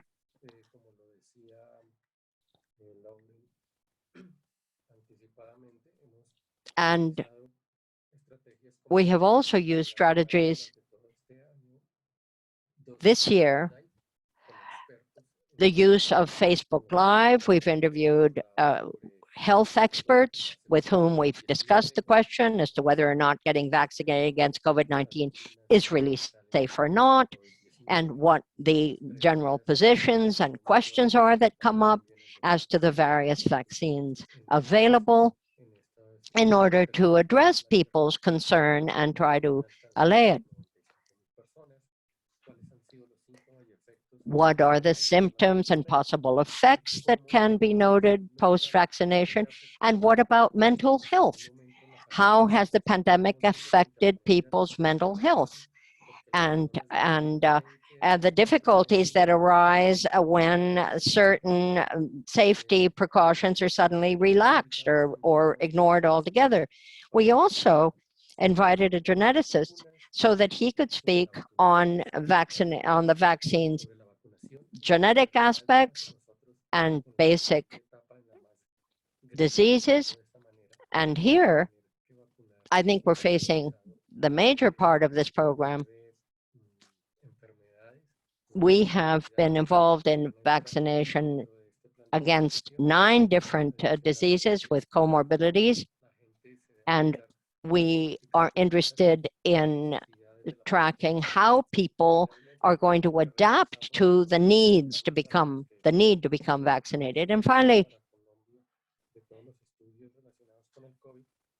in the various studies that we have drawn up on COVID, we've paid particular attention as to the safety of each of the vaccines available. Now, at the outset, when we kicked this up February 17th, that's the first vaccination that we had about 60% uptake, 60% acceptance, broadly speaking, because 60 of 100 said, yeah, I'll get vaccinated. I think it's important. The other 40 said, no, not really. Now, we are now up to 70 who are saying yes, 30 who are saying no thanks. And thus far, there are 3,700,000 and some doses that have been administered in the country. The first million we got in 20 days, the second in 13 days, and the third million in another 11 days. And I hope that when we top the 4 million mark, we can do so before April 25th. That's the idea anyway, so we're close, but we're pushing for that. And as to the general backtalk and information, news and fake news that people get from different places, what we have tried to do is immediately counter that as experts with the real thing, with credible information, with specific data that we put before the population to explain that X possibility is less than 1 person in terms of the thromboembolism, 1 per million. And so we drew up a parallel, for instance, as to the situation, for instance, of women who take the pill, less than 1 per 10,000. And we also said that the very same disease generates a greater risk of thromboembolisms.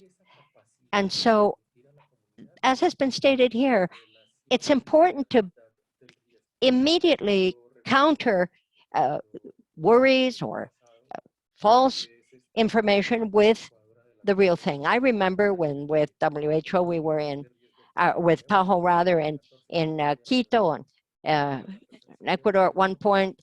That was the discussion. The perception of Colombia actually in Colombia was greater than it was in Ecuador. And at a particular point in time, a colleague who had been working in Equatorial Guinea was fond of saying, because she found it useful to say, well, it's a very real risk to catch the pandemic, but it's important to be able to come up with concrete examples, clear, as has been stated, clear information.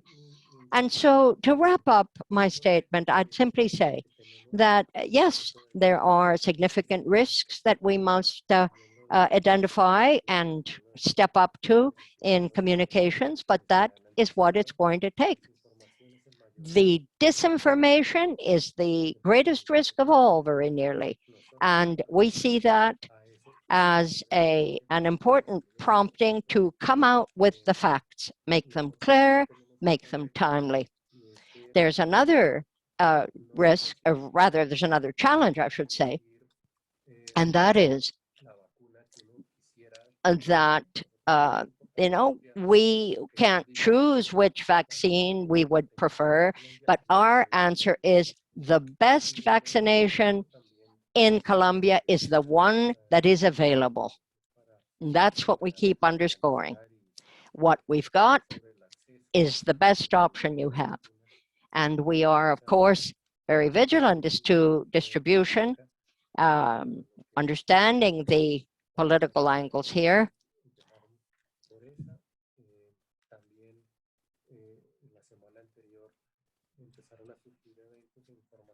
And just last week, a number of different events started coming out and people making statements to erode confidence. But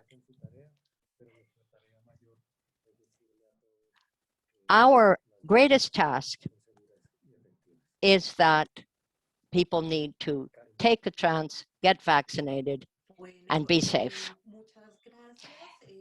Many, many thanks. I am going to continue with this next part of the text. On slide 8. As Hugo pointed out, a year ago when a survey was conducted in 28 countries throughout the world, Colombia had a 64% vaccine acceptance.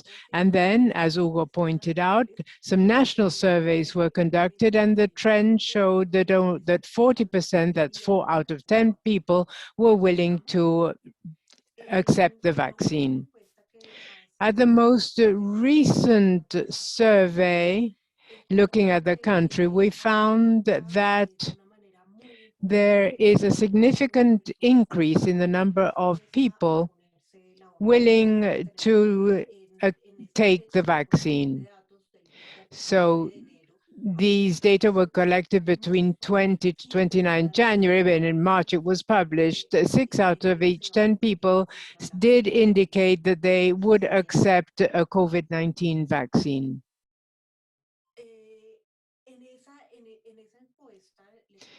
In that survey, people were asked, if today you could be vaccinated against COVID, would you accept to be vaccinated?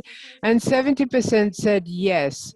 Furthermore, in this survey, we can see that the men were more in favor of vaccine with 73% as compared to women, 69%, who said that they would accept to be vaccinated. There was also a specific survey about the vaccine, and we looked at age, and it is people age 60 to 79%. 82% of those individuals said that they would accept to be vaccinated. And in the group of 18 to 59 years of age, it was a 68% acceptance. With the education level increased, there again we see that the most educated people had greater levels of acceptance, such as university and postgraduate. But we can see that students who completed their high school, already there is a strong decrease in the number who would accept to be vaccinated. Most people who responded about vaccine they wouldn't be vaccinated with any vaccine.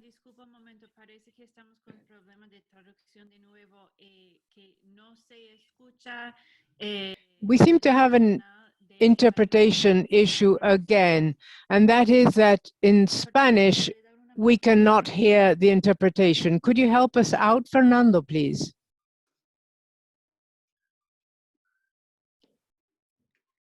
This is Judith testing the English interpretation. We would like to know if the interpreters working into Spanish, if they can be heard. Actually, interpreters are not working into Spanish because Karen is speaking Spanish. Now everything seems to be okay. Lauren? The interpreters do not speak when on the floor they're speaking the language. So the person attempting to hear Spanish perhaps clicked on mute original audio. That can be found in the globe icon. They have to remove that selection. This survey also starts looking into why people won't be vaccinated, and we find that 43% is because of the doubtful about the efficacy of the vaccine. Others have a fear of the secondary. 10% don't believe in any vaccines. So these are the most relevant figures about perception when it comes to COVID vaccination. Amongst the same group, young people and students, high school, 40% said that they would change their opinion if they have more certainty about the effectiveness of these pharmaceuticals. And there is a greater acceptance in all levels when there is more information. Only 26% state that no argument would convince them to be vaccinated. When they're asked what you know about the vaccine, 77% say the vaccines were sponsored or supported by the WHO and by the US government, 72%. And Envima approved vaccines at 71%. That is the Colombian verification entity. And vaccines that were supported or endorsed by the United States, there was a 61%. The population that would not be vaccinated, at 29%, we can see them here broken down. Many of them are located in Bogota, the capital of Colombia, and some medium cities such as Carabanda, Cartagena, Villavicencio, and what I told you, people who have completed high school or are in lower income groups. And some people were also asked about their political beliefs. Young people between 18 and 25 are the ones saying no most frequently, plus there are people that are self-denominated as non-Catholic Christians. So the people who wouldn't vaccinate is 8% of surveyed, principally women, people aged 26 to 45 years, with the educational level I described.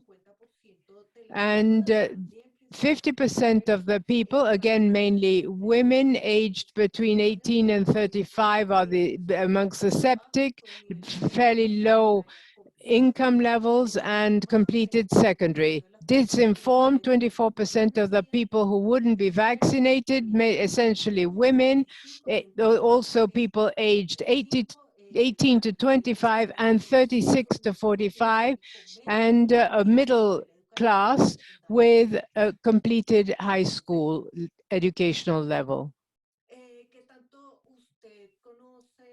How much do you know about the self-care initiatives? And I think this is important because we truly have to provide information to people. So 71% will use a face mask, 65% wash their hands regularly, 53% adopt social distancing, 58% will not go to highly frequently places. But if one asks them if people do that in their city, then we see some significant differences. Difference in the use of the mask. Some people, only 22% use it at all times. Washing hands at all times, 18%. Social distancing, 14%. To not go to public places, 12%. And poor ventilation is a concern for 16%. Do you trust the COVID vaccine? Well, that's 67% compared to 60% for the general or routine vaccine program. What do you know about the vaccines? Well, that's a repetition, so let's skip that one. I also wanted to share with you this survey because, as we spoke at the outset, and as Lauren and Dr. Cuauhtemoc mentioned already, it's important to know about these perceptions by citizens in order to generate a communication strategy that ensures greater efficiency when developing communication strategies. At PAHO, from the outset of the pandemic, we prepared a communication plan whose aim was to promote individual responsibility to implement health recommendations to avoid contagion and spread of COVID-19 through confidence components and appealing to collective solidarity. We analyzed a number of historical surveys in Colombia, and what we saw in those that it was important to work on confidence and solidarity, because Colombia is a country that is expresses a lot of solidarity. That is truly a characteristic of this country. So we worked on three components: the cognitive component to seek more information that generates less uncertainty, the affective component to reduce the impact on mental health. All our campaigns are truly mindful about using local language in order to not create greater anxiety amongst the citizens. And lastly, a behavioral component, which is to induce a protective behavior. Our communication plan, as I mentioned, something that was implemented from the outset of the pandemic, but you started using it again when the vaccines came around. And the most important components are information, training, and mobilization. As I said, with greater information, less uncertainty, we are convinced that information saves lives. And in the context of the COVID-19 pandemic, when there has been an excess of fake news, different actions need to be implemented to combat misinformation and to convey clear messages to the population. When it comes to training, we want to help Colombia, the ministry, and everybody strengthening these these communications to be able to tell healthcare workers, journalists, and we conduct training workshops and communication laboratories to develop items having to do with prevention and cultural adaptation. When it comes to mobilization, we convene citizens, we convene agencies such as UN agencies in order to share these messages throughout the territory and that way support Colombia.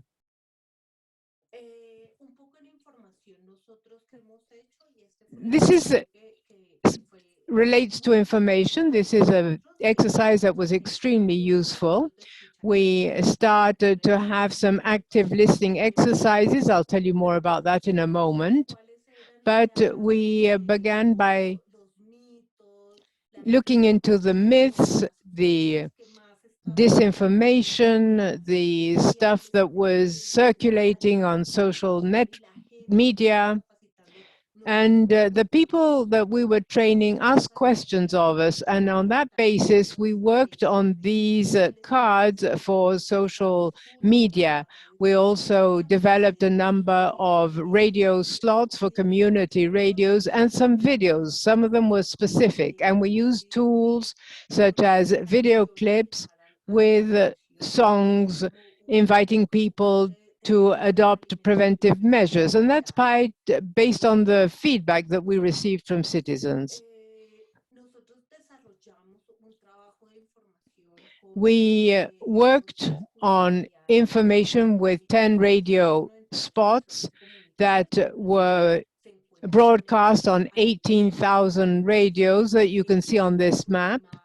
And we reached with these 17,930 spots, we reached an audience of about 1.5 million people in Colombia.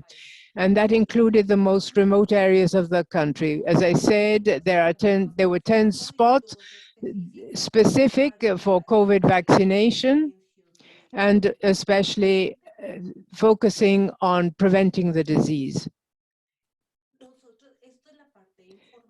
This was the training component. We did more than I'm showing you. I just wanted to show you the most important aspect. These were the communication workshops on risk. We developed our own methodology for these communication workshops, combining these 3-hour workshops with some talks about the epidemiological situation. And that is very helpful for people working in surveillance. There was a specific workshop on vaccination, another one on helping citizens, and then one on risk communication. We wanted to include all of this, especially talking about mental health, because that was an extremely important workshop, because we wanted to ensure that everything that is done in the territory and all our work has to be done being very mindful of not causing any damage through communication. This was highly appreciated by the 1,030 individuals who attended these workshops. It was one of the workshops that was very well received. We also held 4 communication laboratories with 46 people participating, such as leaders of migrant population, leaders from indigenous peoples, and reporters from the community broadcasters. Here we incorporated all the different elements that we'd worked on. We evaluated them with these people to see what did they really need. They provided us a lot of feedback. For instance, they would say, let us know what's the source of that information. Was it PAHO? Was it WHO? We thought sometimes that just with our logo provided peace of mind that it was coming from us. But when we tested it, we realized that it was important for these people to hear us say, this is what the organization believes, this is what the PAHO is saying. And they wanted some clear language to answer questions, for instance, because they said that frequently they ask a question and they receive an answer, but it's not a clear yes or no type of reply, which is what they really need in that answer. So they were very specific about that. So then after reviewing everything by taking the inputs from the workshops, we once again designed, or rather redesigned, the campaign, adapting it to all the comments we had heard.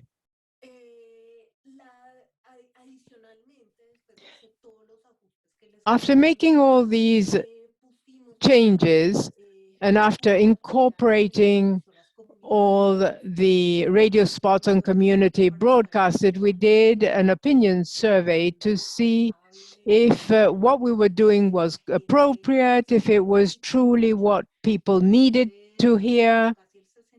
And about 65% of the audience said that these broadcasts were truly appreciated, that the messages were clear, and they were clearly related to their problems and context. In these spots, we tried also to adapt to different territories, using the voice from the territory, the way that the people communicate in those areas, using the same language, the same words that they use. They were interested in the health issues that we addressed in the spots. We spoke about COVID and vaccination, looking at all the health indicators available to us and the main diseases that were prevalent in each territory.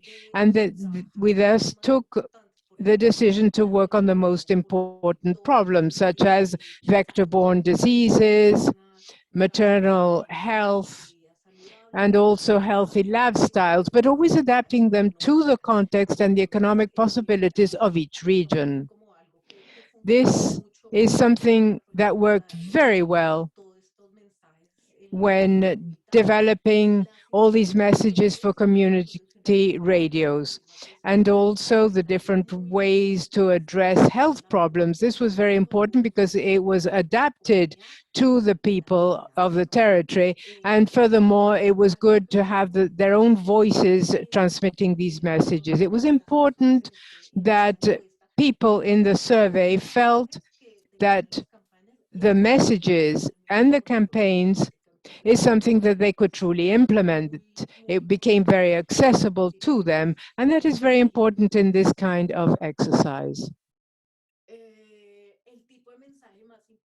The most important message for the community right now are the measures to prevent COVID-19 against migrants, promoting the vaccine, promoting healthy lifestyles,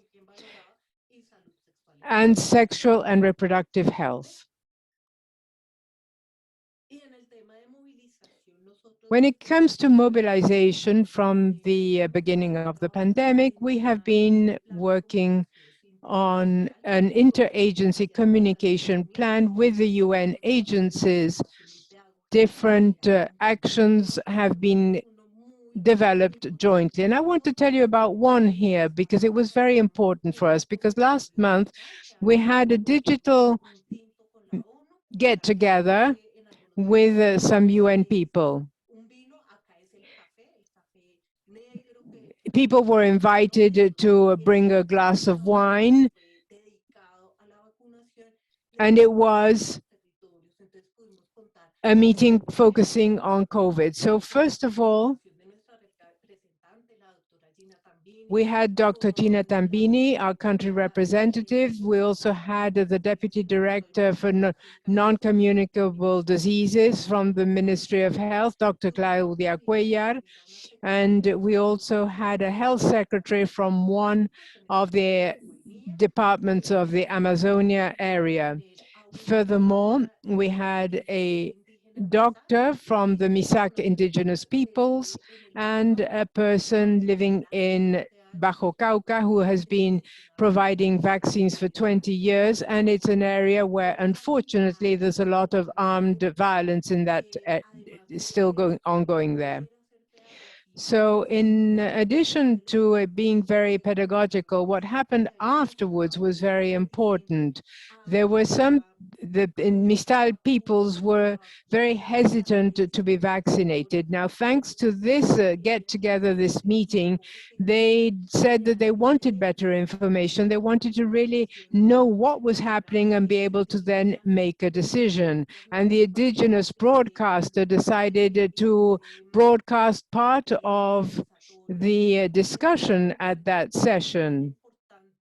And they realized it was important to be very open and allow the peoples to make a well-informed decision. So this is one of the important things that can be done.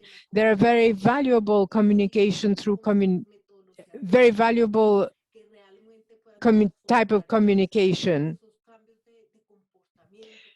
that help us achieve a change in behavior to ensure that vaccination may be highly successful. The government of Colombia and the ministry have really worked fantastically. They have been providing a lot of education about the rollout of vaccines, but there is still a lot to be done. There are still many challenges ahead. There are many populations, especially indigenous peoples, people who would be willing to be vaccinated if they had better information. And that is the commitment of our PWR in Colombia. We will continue supporting the government and the ministry in all necessary aspects so that communication can become a truly valuable tool.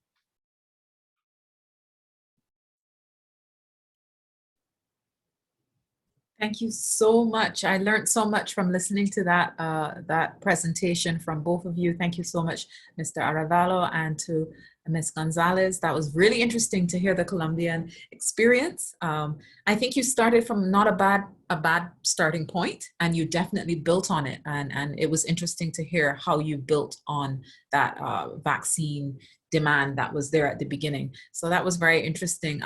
We're over time, so I don't see any questions. We're gonna just take final words right now. I'm gonna offer Lisa Menning the chance maybe to give her final words of advice or thoughts on that last presentation. Ms. Menning?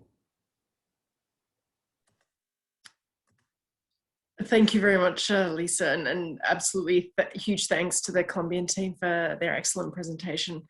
I don't have any major additions to contribute here.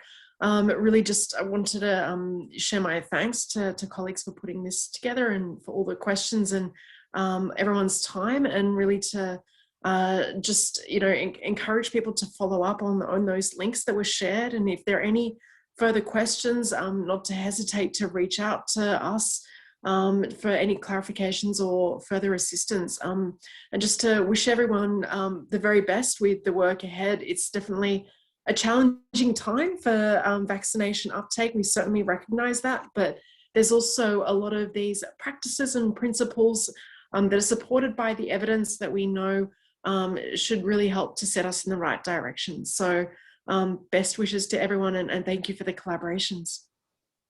Thank you, Ms. Menning. And Lauren? Just to repeat what Lisa said, thank you all so much. A big special thanks for connecting. We know how busy you all are, so whether you're live with us now or watching this later, thank you for your time, and huge thanks to our colleagues in Colombia for sharing your valuable experiences. The national and country level is very, very important, and we're very grateful. And of course, thank you to both Lisas for the collaboration and the expertise. We really appreciate it here at PAHO. So thanks very much, and take care, everyone. Thanks for joining. Have a wonderful day or night wherever you are. Bye-bye.